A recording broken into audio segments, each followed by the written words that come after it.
Apocalipse, capítulo 1, versículo 9 a seguir. Dá-nos da tua graça, Salvador. Aleluia.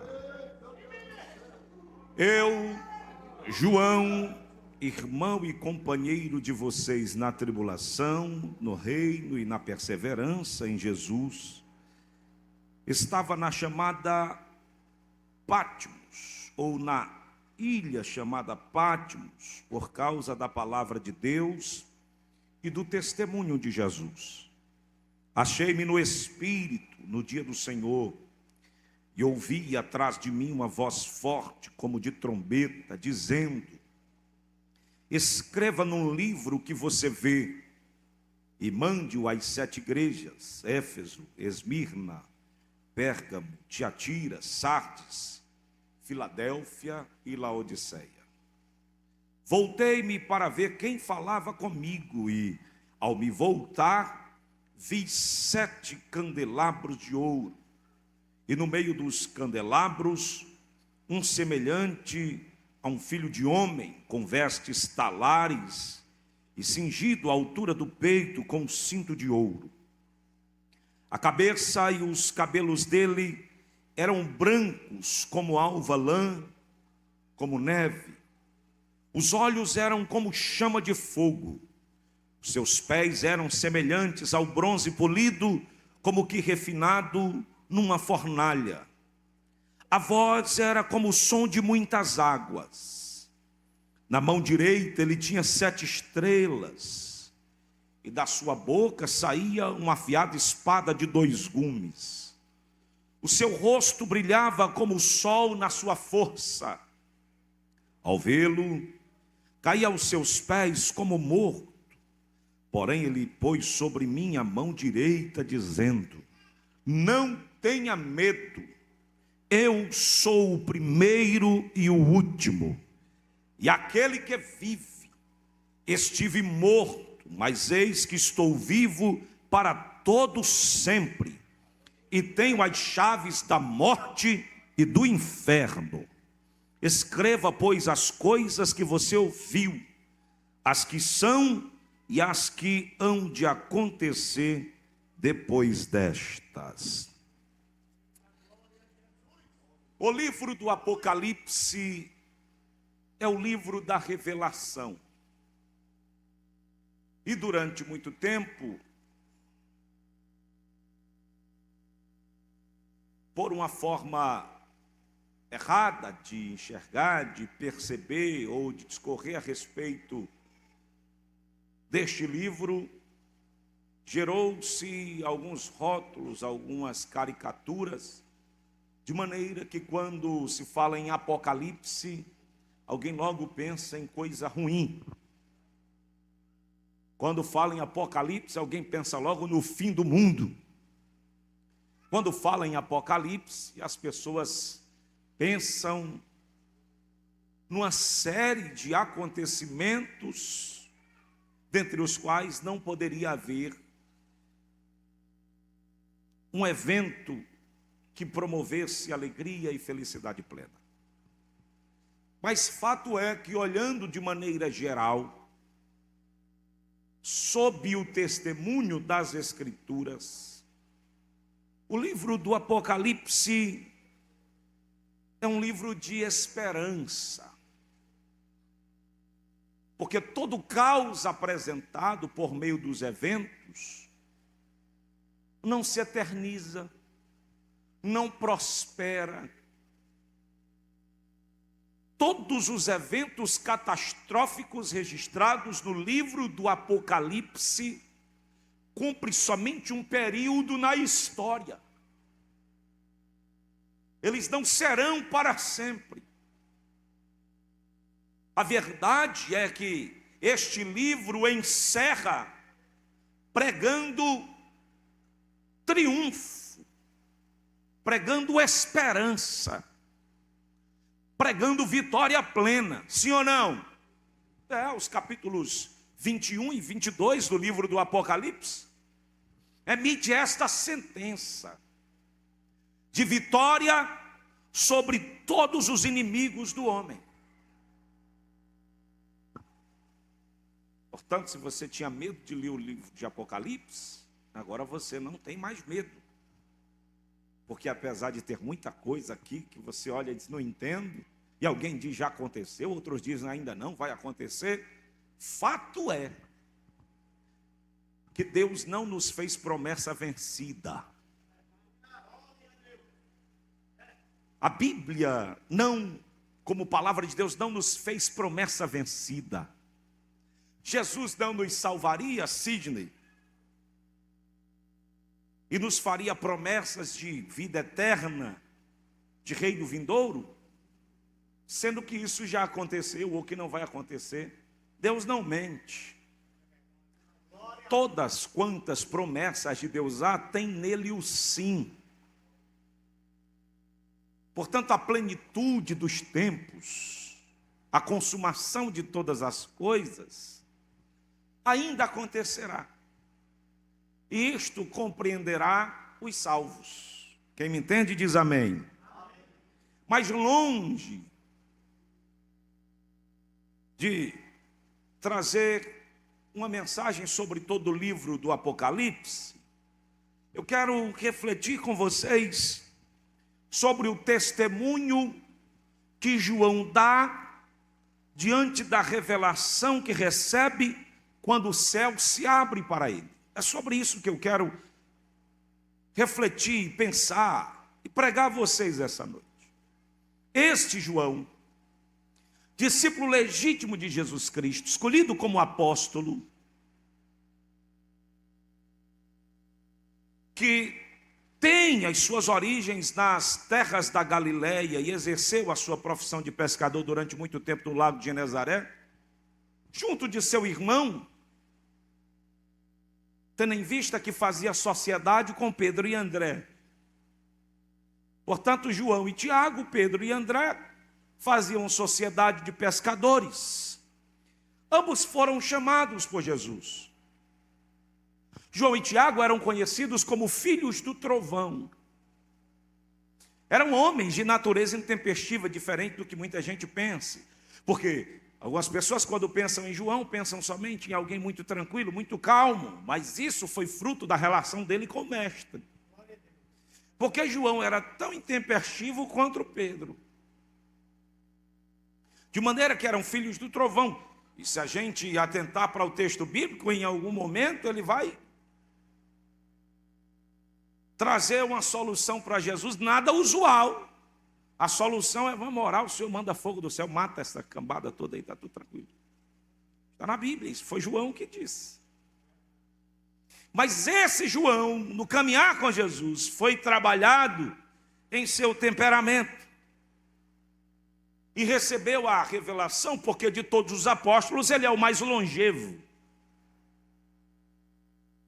João é o mais longevo de todos os apóstolos. A Bíblia também nos dá testemunho, e nós aprendemos a respeito de João, como alguém que era dado à intimidade com Jesus, que reclinava a sua cabeça no peito de Jesus. E há quem diga que a sua longevidade de vida se deveu ao fato dele dizer para Jesus que estava disposto a beber o cálice que Jesus oferecia. Porque quando chegaram e pediram privilégio, dizendo, olha, inclusive a mãe intercedeu por eles.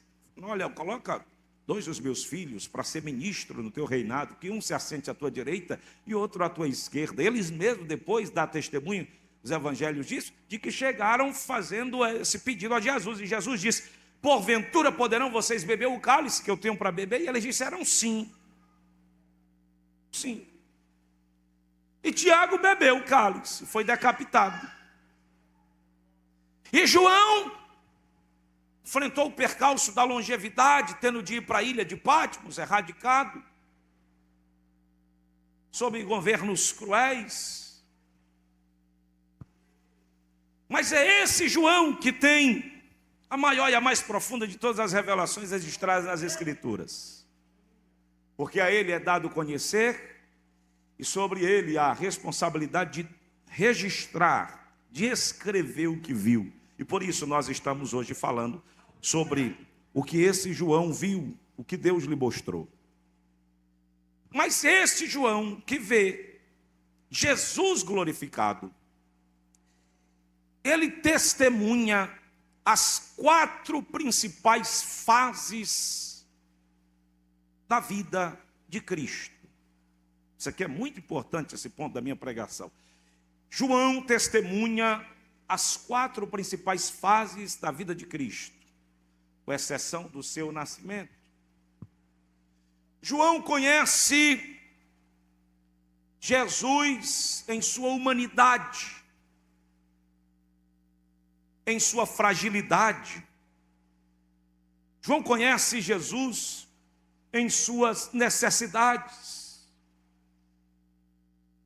Esse Jesus, em forma humana, é apresentado por Paulo na carta que escreve aos Filipenses, no capítulo 2, do versículo 5 a seguir, quando fala do esvaziamento deste Deus que se faz homem, que assume a forma de servo, que é obediente até a morte, morte de cruz. É esse Jesus que abdica dos atributos, do uso dos seus atributos, que abdica da sua glória, renuncia à sua glória no tempo em que aqui esteve. E João conhece esse Jesus. Caminha com ele por mais de 3 anos. Dialoga com ele, conversa com ele, come com ele, coloca a mão no prato com ele, divide cálice com ele. João conheceu Jesus em sua forma humana. João conheceu, inclusive, a irmã Maria, mãe de Jesus, de maneira que foi responsabilizado pelo próprio Jesus a cuidar da sua mãe. Jesus, no ato da crucificação, disse a João, fazendo referência a Maria: cuide dela. Mulher, eis aí o teu filho. João, cuida dela, como se fosse a tua mãe. Então, João conhece Jesus na sua forma humana. E mesmo na sua forma humana, Jesus era uma pessoa extraordinária. Não fosse Deus, como homem, Jesus era um homem extraordinário. João conheceu esta fase de sofrimento de Jesus, de um homem que um dia está ressuscitando morto, um dia está curando, um dia está expulsando o demônio, no outro dia ele está com uma coroa de espinhos na cabeça, com um patíbulo sobre os seus ombros, com as suas costas rasgadas, dilaceradas e feridas, sendo objeto de escárnio, erguido sobre aquele madeiro, no alto do Gólgota. João conhece esta fase. João testemunha, João está presente quando Jesus diz: tenho sede. João está presente quando Jesus diz para aquele malfeitor: eu te digo que hoje mesmo tu estarás comigo no paraíso. João está presente quando Jesus, no alto da sua cruz, diz: está consumado. Pai, nas tuas mãos eu entrego o meu espírito. João está presente quando vê a irmã Maria chorando aos prantos, quando vê Salomé chorando. João está presente no Calvário de Jesus. Mas João também testemunha de uma terceira fase da vida de Jesus, que é a fase da ressurreição. Aleluia. João é também destinatário da mensagem que corre primeiramente pela boca das mulheres, que chegam e dizem: o mestre ressuscitou e diz que vai ter com vocês. Eles averiguam o sepulcro vazio, se reúnem, se congregam, e não testemunha sozinho, Mas estando dentro da casa, de repente eles ouvem uma voz que diz: paz seja convosco. Eles ficam apavorados e olham e percebem que é Jesus, que entrou dentro daquela casa sem precisar bater na porta. E por onde ele entrou? Pela porta, pela janela, pelo telhado. Que importa se ele agora ressuscitou e ele venceu a morte, e o seu corpo não opera mais sobre as leis da física, porque uma vez ressuscitado, o poder da ressurreição transcende todas as leis da física, e ele agora apresenta-se para fazer o primeiro culto depois da ressurreição. E o primeiro culto depois da ressurreição é poderoso, porque Jesus reúne quem está disperso. Os discípulos que estavam dispersos porque Jesus havia morrido, agora se congregam, e João testemunha o primeiro culto depois da ressurreição. Quem foi que dirigiu o primeiro culto depois da ressurreição? Jesus.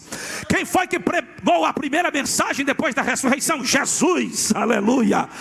Quem foi que manifestou a glória de Deus, o Pai, do primeiro culto? Jesus, que trouxe paz. João, portanto, testemunha do Cristo ressuscitado.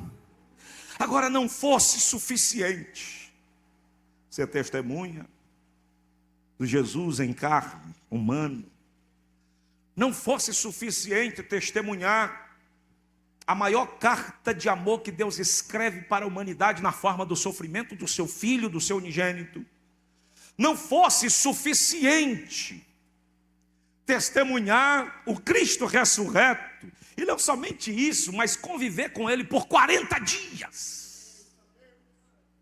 Depois que Jesus ressuscita, por 40 dias Jesus fica caminhando com os discípulos. Se já era extraordinário caminhar com Jesus enquanto homem, imagina agora caminhar 40 dias com o Cristo ressuscitado. Nós vimos ele morrer. Pessoal, a gente viu esse homem lá no alto daquela cruz, mas agora ele está aqui caminhando conosco.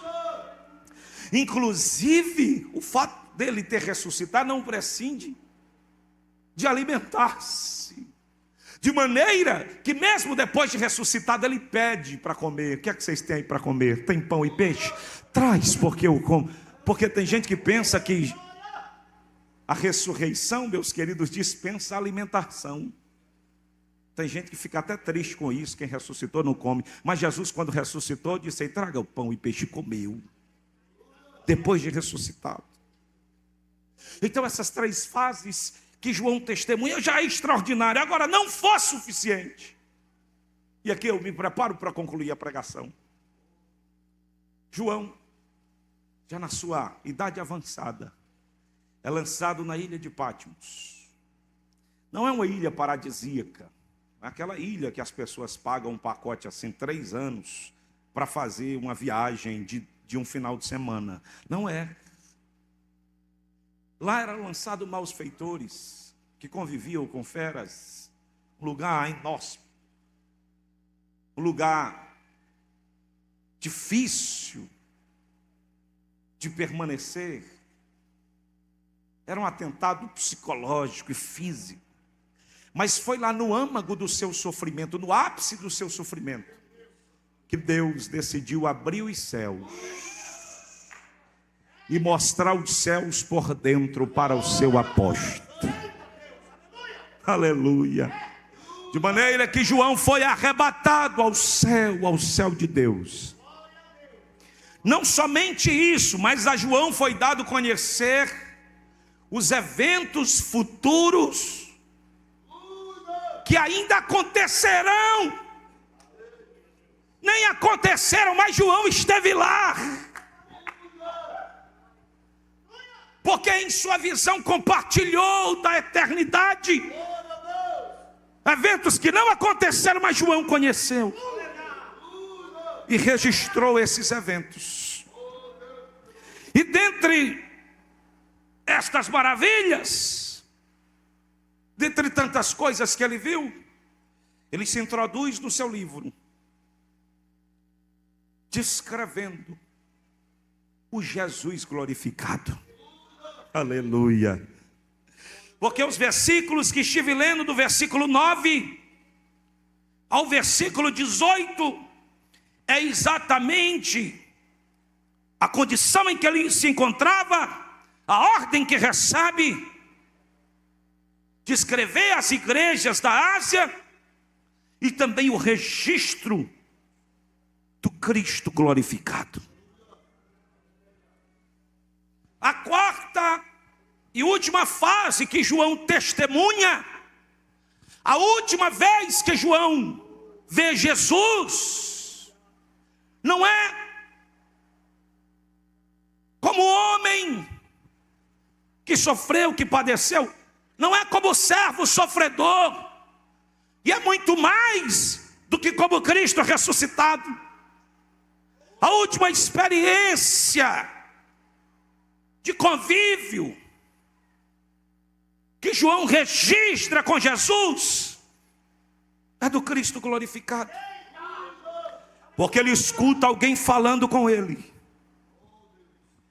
e aí ele está ouvindo a voz. Abre a sua atenção, ele está ouvindo a voz, e quando ele se volta para ver quem falava com ele, ele viu 7 candelabros, ou 7 candinheiros, e no meio dos 7 candelabros, um semelhante a um filho de homem, as vestes talares, cingido à altura do peito, com cinto de ouro. A cabeça e os cabelos dele eram brancos como alva lã, como neve. Os olhos eram como chama de fogo. É o Cristo glorificado que João está descrevendo aqui. Os seus pés eram semelhantes ao bronze polido, como que refinado na fornalha. E a sua voz era como o som de muitas águas. Você vai aqui na Cachoeira do Cipó, no Recanto das Cachoeiras, no período de enchente, aí você fica ouvindo aquele barulho de muitas águas, e você diz, olha que coisa extraordinária. Mas é assim que João percebe o Cristo glorificado. A sua voz é como o barulho de muitas águas. Na mão direita tinha 7 estrelas, evoca a sua perfeição. E da sua boca saiu a espada afiada de 2 gumes. Isso fala do poder da sua palavra. Ninguém tem uma palavra tão poderosa quanto ele. Porque é o verbo de Deus que faz acontecer como agente criador do universo. Quando ele abre a sua boca, o que deve ser desfeito se desfaz, e o que deve ser refeito se refaz. Uma espada afiada de 2 gumes sai da sua boca. O seu rosto brilhava como o sol na sua força. Esses dias eu ia a Fortaleza com os meus filhos, e quando eu olhei pelo retrovisor, o sol já estava se escondendo, mas o seu raio, seus reflexos estavam por detrás das encostas das montanhas, e ficava aquela cor de fogo, aquele laranja, aquele amarelo, contrastando com as cores das montanhas do cair da tarde. E eu disse para eles, olhem para trás. Eles olharam, e eu disse para eles, ninguém esconde o sol, a menos que ele queira se esconder. E ainda assim, a sua luz, os seus raios são projetados. Pregava inclusive agora, e quando deu 5 horas da manhã, na vigília, que começou a aparecer o clarão, eu disse para os irmãos, olhem para o céu. E eles olharam, uma paisagem linda. E eu disse, quando o sol começa a se avizinhar, os seus raios dão sinais de que ele está chegando. E não existe noite tão escura capaz de deter a sua luz. Não existe noite tão escura capaz de deter o fulgor do seu brilho. Nós estamos num período de escuridão e de trevas nesta terra, mas muito em breve o sol da justiça vai raiar, aleluia, e todos os dias a igreja, por meio do culto e da oração, proclama a aproximação e a brevidade desse encontro. Muito em breve o sol da justiça vai brilhar. Mas esta é a quarta fase que João testemunha do Cristo glorificado. E quando ele vê isso, queridos, a Bíblia diz que ele cai aos seus pés como morto. Olha só como que João reage quando ele vê o Cristo glorificado. Na primeira vez ele não caiu aos pés como morto, na segunda também não, na terceira como não, mas aqui ele caiu aos seus pés como morto. Não aguento, é demais para mim, é muita glória, é muita perfeição. E quando ele cai aos seus pés como morto, uma mão se põe sobre ele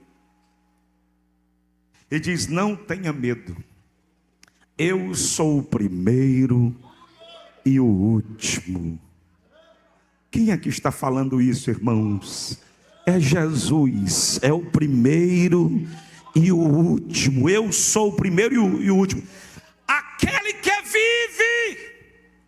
Mas olha como tudo isso vai fazer sentido para João, porque ele diz assim: estive morto. Você estava lá, João, quando eu morri. Você viu quando eu morri. Você viu o sangue correndo, João. Você viu a coroa de espinhos. Você viu meu sofrimento. Eu estive morto, mas estou vivo para todo sempre. Estive morto, mas estou vivo para todo sempre. E tenho as chaves da morte e do inferno. Dobre a sua atenção e receba essa informação. Ele tem a chave porque sempre teve. Jesus nunca perdeu as chaves. Às vezes, numa incompreensão e força de expressão, alguém diz assim: Jesus desceu no inferno e tomou a chave da morte. Está onde na Bíblia? Que Bíblia está isso? Não tem uma Bíblia que Jesus desceu ao inferno e tomou chave de morte e de inferno. Que conversa? Ele sempre teve a chave. A chave nunca foi tirada dele. A chave sempre esteve com ele. Não, pastor, mas na revista corrigida diz: e tomou a chave. Aí tem gente que diz assim, pessoa que ele tomou assim, né? De alguém. Diga para alguém que está do seu lado: Jesus sempre teve a chave. Não precisou descer ao inferno para tomar a chave. Que conversa é essa? Inferno tinha porteiro com a chave? Não tomou de Satanás. Que conversa que Satanás nunca teve chave?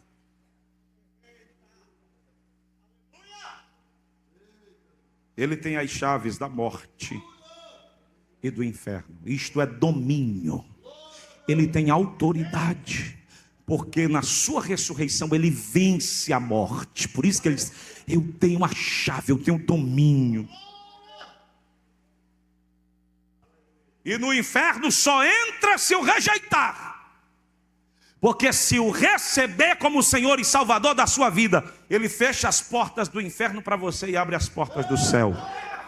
Ele tem a chave. Ele nunca perdeu a chave, nunca precisou tomar a chave de ninguém.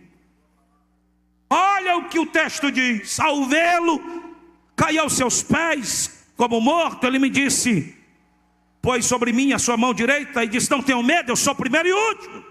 Aquele que vive, estive morto, mas eis que estou vivo para todo sempre, tenho as chaves da morte e do inferno. Aí ele diz para João: escreve, pois, as coisas que você viu, as que são e as que hão de acontecer depois destas coisas.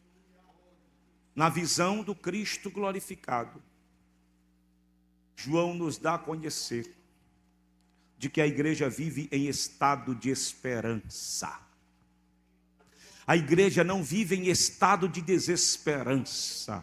A igreja não vive de pavor, a igreja não vive de pânico, a igreja não vive de medo. A igreja vive em estado de esperança. E por que a igreja vive em estado de esperança, pastor? Porque aquele que veio e foi, disse que voltaria novamente. Aquele que veio e foi, voltará outra vez para congregar consigo os salvos. Portanto, não importa quão escura esteja a terra, e não importa quão fora do lugar pareçam estar as coisas, existe uma era messiânica prometida, e ela é perfeita, e ele está chegando, aleluia, para dissipar as trevas, e ele está chegando para colocar em ordem as coisas que estão fora de ordem.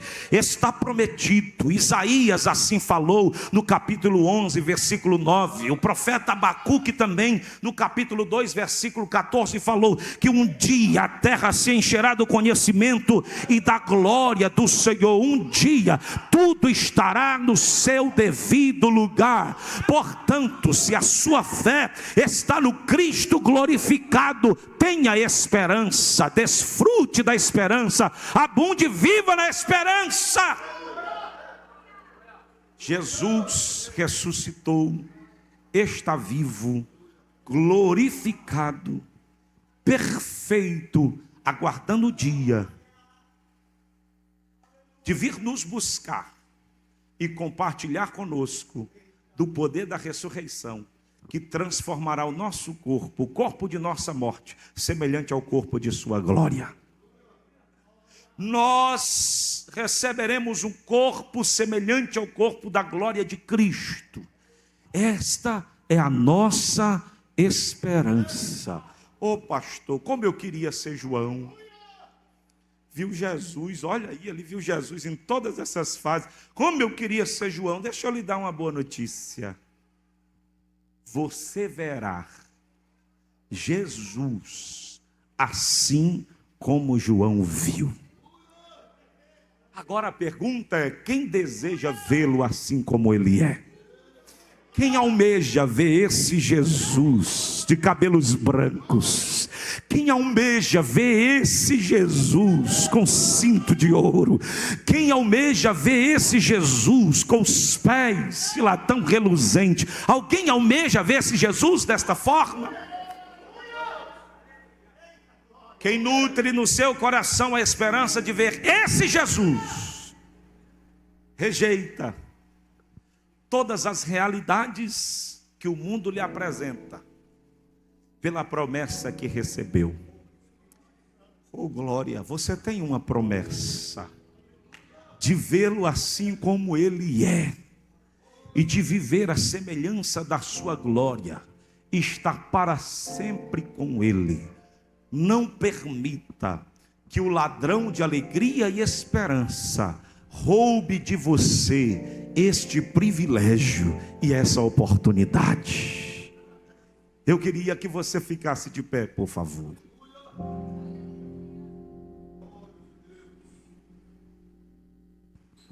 Aleluia.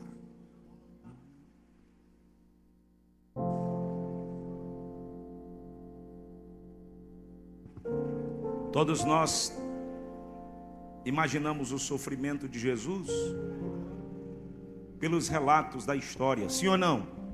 Pelo que a Bíblia nos diz do quanto ele sofreu. Mas não testemunhamos, não fomos testemunhas ocular, mas cremos pelo que a palavra diz. Ou seja, nós cremos num evento, num acontecido do passado, que tem influência no nosso presente, que nos garante o futuro. Sim ou não? Sim. Por que você crê que Jesus morreu? O que a Bíblia diz. O Espírito Santo testifica em meu coração. E a sua morte me livrou e me libertou do poder do pecado. Sim ou não? Você está aqui porque a morte de Jesus te libertou do poder do pecado. Você está sob efeito da morte de Jesus. Agora, por que você crê que um dia o verá em glória? Pelas mesmas razões que eu creio, porque ele morreu. Porque a Bíblia diz que eu verei. Porque ele me prometeu que eu verei assim como ele é. Pelas mesmas razões que eu creio que ele morreu, eu creio que ele ressuscitou e creio que ele voltará. E porque estou sob o efeito libertador de sua morte, eu creio também nesse evento glorioso que transformará os nossos corpos amortecidos em corpos revestidos de imortalidade e de incorruptibilidade. Eu verei o Senhor. Diga para alguém que está do seu lado: nós veremos o Senhor. Assim como João viu, nós veremos o Senhor.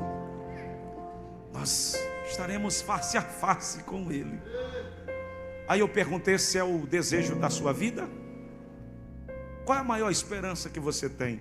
Tem gente que eu tinha vontade de conhecer o Donald Trump, o Barack Obama, ou seja lá quem for. E você? Eu tenho vontade de conhecer Jesus, de vê-lo assim como Ele é, de estar face a face com Ele. Tem gente que eu quero conhecer Abraão, Isaac, Jacó, arcanjo, querubim. É maravilha, mas eu quero mesmo ver Jesus e estar com Ele. Pastor, será que isso vai acontecer se você ficar no caminho? Se você permanecer nele, a promessa dele se cumprirá na sua vida. Portanto, adore ao Senhor e receba força para continuar na jornada. E nutra a sua esperança com esta promessa de que assim como João viu, nós também o veremos.